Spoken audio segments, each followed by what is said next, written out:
menata ulang hidup yang terlanjur berantakan tanpa harus terburu-buru. Banyak dari kita yang baru sadar kalau waktu sudah berjalan begitu jauh, sementara diri kita masih di tempat yang sama. Ada perasaan sesak saat melihat kalender dan menyadari bahwa bulan demi bulan terlewati, hanya untuk rutinitas yang tidak memberikan makna apa-apa. Selamat datang di Jejak Diri, ruang untuk kita yang sedang berusaha mencari kembali potongan-potongan diri yang sempat hilang, di tengah hiruk-pikuk dunia yang tidak pernah berhenti menuntut. Penyesalan terdalam biasanya bukan muncul karena kita gagal melakukan sesuatu yang besar, tapi karena kita membiarkan hari-hari kita habis untuk hal yang sia-sia. Kita sering terjebak dalam pola yang sama setiap hari.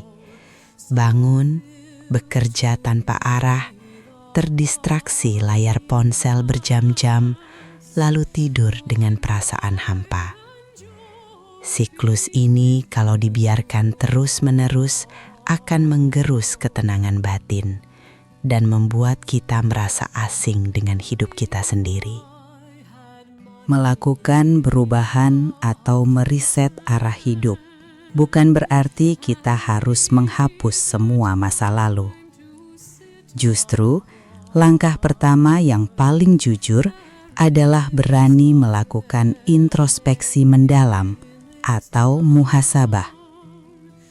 Kita perlu melihat ke dalam hati dan bertanya, sebenarnya apa yang kita cari selama ini? Apakah kita berlari mengejar sesuatu yang memang kita butuhkan, atau kita hanya lelah mengejar ekspektasi orang lain yang tidak ada habisnya? Menghargai waktu adalah salah satu bentuk rasa syukur yang paling nyata kepada Sang Pencipta. Seringkali kita merasa hidup ini masih panjang. Padahal, setiap detik yang terbuang tidak akan pernah bisa kita beli kembali. Menyadari bahwa waktu adalah amanah yang akan dimintai pertanggungjawabannya, membuat kita lebih berhati-hati dalam memilih aktivitas. Bukan tentang menjadi super produktif seperti mesin, tapi tentang memastikan setiap tindakan kita punya nilai di mata Allah. Jangan langsung berekspektasi untuk berubah total dalam semalam, karena itu hanya akan membuat kita cepat menyerah. Perubahan yang menetap biasanya dimulai dari keputusan-keputusan kecil yang diambil dengan sadar. Misalnya, berani membatasi konsumsi media sosial yang selama ini hanya membuat hati kita gelisah dan penuh rasa iri. Dengan menjaga pandangan dan menjaga hati dari hal-hal yang tidak bermanfaat, kita memberikan ruang bagi pikiran kita untuk bernapas lebih lega. Penting bagi kita untuk kembali membangun hubungan yang kuat dengan diri sendiri dan Pencipta. Terlalu sering kita mencari validasi dari luar. Padahal ketenangan yang hakiki hanya bisa didapat saat kita merasa cukup dengan apa yang ada di tangan kita. Keikhlasan dalam menerima keadaan sekarang adalah modal utama untuk melangkah ke depan. Kalau kita tidak ikhlas dengan titik mulai kita hari ini, perjalanan ke depan akan terasa jauh lebih berat dan penuh keluhan. Konsistensi memang bagian yang paling menantang. Namun, disitulah letak ujian kesabaran kita. Sabar dalam konteks ini bukan berarti diam menunggu keajaiban datang, melainkan bertahan dalam proses perbaikan meskipun hasilnya belum terlihat secara instan.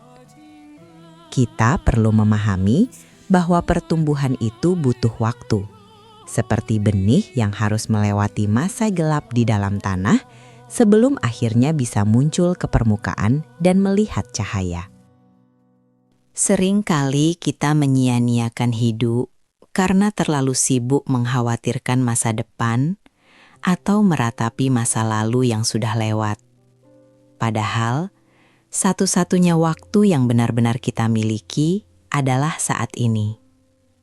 Dengan fokus pada apa yang bisa kita kerjakan sekarang, beban pikiran akan berkurang secara perlahan. Fokuslah pada memperbaiki kualitas ibadah, memperbaiki cara kita memperlakukan orang lain, dan memperbaiki kebiasaan harian yang selama ini kita abaikan. Menjaga diri dari lingkungan yang tidak mendukung pertumbuhan juga sangat krusial. Kadang kita sulit berubah bukan karena kita tidak mampu, tapi karena kita masih berada di tempat yang terus-menerus menarik kita kembali ke kebiasaan lama yang buruk. Berani berkata tidak pada ajakan yang hanya membuang waktu atau menjauhkan diri dari obrolan yang isinya hanya mencelain adalah bentuk perlindungan diri yang paling mendasar. Riset arah hidup ini pada akhirnya adalah tentang mengembalikan segala urusan kepada pemilik hidup yang sebenarnya. Saat kita meniatkan perubahan ini sebagai bentuk pengabdian dan cara untuk menjadi manusia yang lebih bermanfaat, maka langkah yang berat pun akan terasa lebih ringan. Kita tidak lagi terbebani oleh hasil akhir, karena kita tahu bahwa proses yang kita jalani dengan sungguh-sungguh sudah bernilai kebaikan di sisinya. Mari kita mulai lagi hari ini tanpa perlu merasa tertinggal dari orang lain. Hidup ini bukan perlombaan lari cepat, melainkan perjalanan panjang untuk pulang membawa bekal yang cukup. Ambillah satu langkah kecil yang paling memungkinkan untuk kamu lakukan sekarang. Entah itu mulai merapikan jadwal harianmu atau sekadar duduk diam tanpa gangguan untuk kembali mengenali apa yang sebenarnya diinginkan oleh jiwamu yang terdalam. Terima kasih sudah meluangkan waktu untuk mendengarkan dan berefleksi bersama. Kalau kamu merasa ada hal kecil yang ingin segera kamu perbaiki setelah mendengar ini, boleh tuliskan di kolom komentar, sebagai pengingat untuk dirimu sendiri. Jangan lupa, dukung jejak diri dengan cara subscribe, agar kita bisa terus berjalan beriringan menuju versi diri yang lebih tenang dan terarah. Sampai bertemu di langkah-langkah selanjutnya.